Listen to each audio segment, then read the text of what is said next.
usually don't film at night because I don't think anything's really going to show up to on video. It is nice.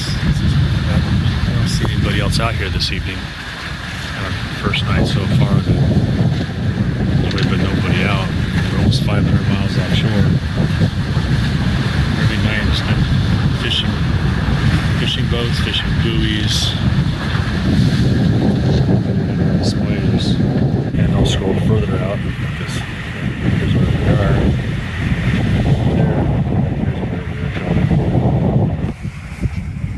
Well, good morning, day 5. So we're about 4 degrees south latitude, 98 degrees west, and weather's nice. We're cruising along at 5.5 to 6 knots, out of which a half knot to knot that is current. Well, it's been our strategy on this trip here is to kind of stay close enough to the equator where you have good current, because there's a nice current that sort of sits between the equator and about 5 to 6 degrees south, but for the south you go, the more wind that you have, which pushes you along as well. But the more wind you have, the more seas you have. So trying to find a good balance where we have a decent amount of current to push us along, enough wind to sail, and not too much wind to where it's not comfortable. And this is extremely comfortable right now. Pretty idyllic. Maybe some people get there a little faster, but I'm not in a hurry. I prefer a longer and more comfortable ride. So let's spend a second talking about this Starlink, because this makes itself prominent in a lot of our videos. We sort of just set it up on top of our cabin top, and I wanted to mount it over by our solar panels, but then it was going to block our solar, so I moved it over here. It's held on by one zip strip, and it stays on there just fine. If seas get rough, we take it and move it over here by the edge of the enclosure. I can attach more zip strips to it, and it gets better reception where it's at. If it got too bad out here, I would just move it below. It stays pretty portable. And then if I'm going to be gone from the boat for a while, I can also get it out of the weather and bring it below. So, but that's where it's been living on. Actually, it's been living for quite a long time. It seems to do just fine. Something I tried to film before, but the sound was too loud outside, so it didn't really, the audio didn't come in very well. But last few days we've been trying to get through this box. I'm going to show you here on my multifunction display, but it's 98 degrees west.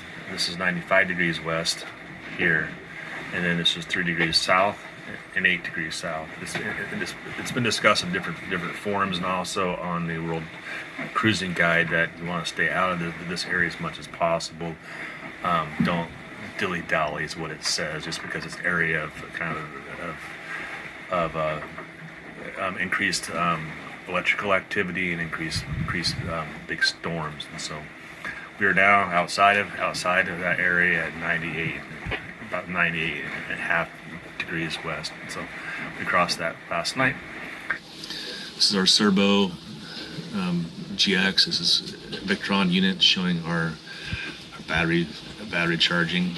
We have 1,825 watts of solar on this boat, and at just after 10 o'clock in the morning, we have over 1,000 watts going in to our system from our chargers. We're also running a few things in the boat right now, so our charging is about 400 and some 600 watts going into our batteries. So lunch on day 5, we have some instant mashed potatoes, some cut up Johnsonville bratwurst, and Krista made some yogurt this morning, actually, with the Instant Pot and the strainer. We don't have access to sour cream, so we use a healthier alternative, kind of thickened thickened yogurt or a Greek yogurt. And the Johnsonville brats, I mean, we're not allowed to bring pork products into the Galapagos from Panama uncooked, so we actually cooked all these and froze them prior to arrival in the Galapagos. Their search agents weren't really sure what to do at first, but they're like, hey, you have something you're not supposed to have, but it's cooked, so they let us keep it. Hey, I'm making a Mississippi pot roast. We've got the onions, hot peppers, pepperoncinis, onions, garlic, delicious mushrooms. We're gonna add some stew beef that we added in, that we got in the Galapagos, because we weren't allowed to take beef into the Galapagos, we had to buy it there. And then a bag of these little mini fingerling potatoes. We're gonna cook it for about an hour and a half and put it over rice. So today's 24-hour reading was 142 nautical miles, or 5.9 knots. Once again, kind of the overall average for this boat is right around 5.9 to 6 knots of speed. 142 is about our average. We can push it further or faster, but we don't. I'd rather be a little bit more comfortable. When it's comfortable to increase our speed, we do, but otherwise we take it slower. Science dinner, the Mississippi pot roast.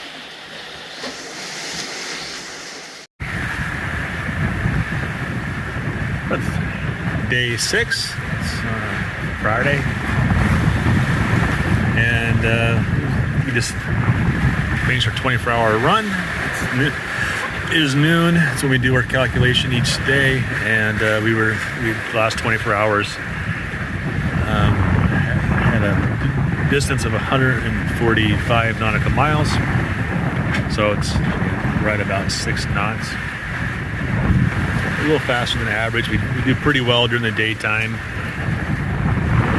Go a little faster than during the evening and night. We put the boat to bed, reduce our sails more than may be necessary, but it beats getting up in the middle of the night trying to put a reef in if a squall hits. A little more comfortable for the person sleeping. Doesn't have to worry about it. The person on watch has a little less stress.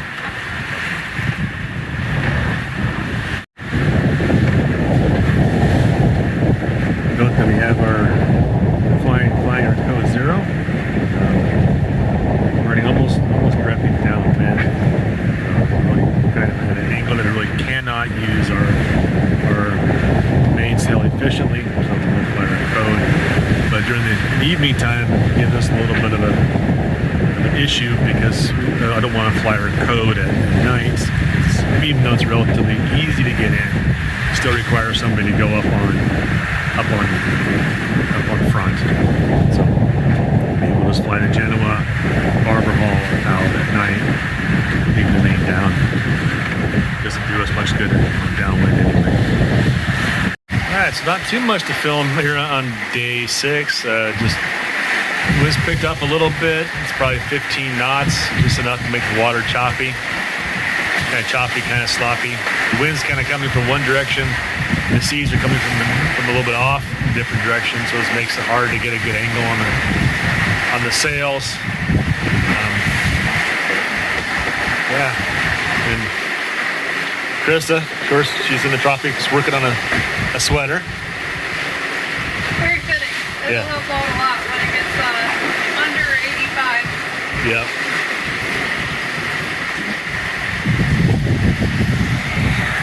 For meals, we're eating leftovers. We had the lentil stew for lunch, and probably having some more of the Mississippi pot roast for dinner. Maybe have some bread with some butter on it with pot roast. There's still a little bit of bread left. It hasn't molded. I checked today. Having to work through our vegetables, or fruits and vegetables, while they're still good. So morning of day 7. It's Saturday. Season's been kind of rough about the last 12 and 14 hours or so. Wind picked picked up. It's not that windy out here. It's maybe 15 knots, gust of 20. It's just not very windy. The camera's not probably going to pick it up very well, but the seas are kind of lumpy. I wonder if it's from the current. I see where the current charts are never very accurate, but they show at times they come from the northeast. And if the wind and the seas are coming from the south or southeast, they could be, fighting with the current, causing quite a choppy sea. So this makes the trip a little bit uncomfortable.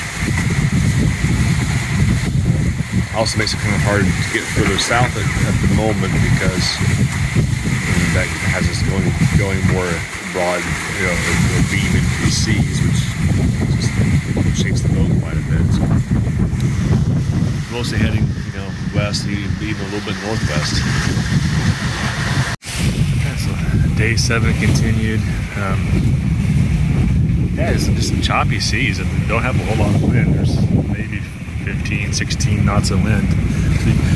Usually the seas are not this rough, but we have the winds coming from about our 120. The current's coming directly behind us, and the seas are coming from our 90. So because of that, it's just lumpy out here. Bigger seas are maybe say about 2.5 meters. You can't really measure until your boat falls into the bottom of the trough, and you can kind of see how high it is up. But we could go faster and put the code 0 up for sail, but we don't. We just put the Geno up, which is giving us just over 6 knots, which to me is just fine. I thought about putting the main back up, but the main is really it's not great downwind reformer. It just blocks the Geno anyway. I tend to get it just about the same amount of speed, whether I'm using the main and the Genoa or just the Genoa. Genoa's a heck of a lot easier to get in if there's an issue. So just a lazy day of sailing and pitting yourself in. Dinner night number 7. Just chicken and rice. I put a load of beans in here, and that's what's going to be tonight as everything sloshes around. Everything we have is sort of pinned down in here, or it's falling into the sink. We have current against wind and seas, and so it's sloppy. That's our dinner. Something easy to eat, easy to make. Day 7 almost over.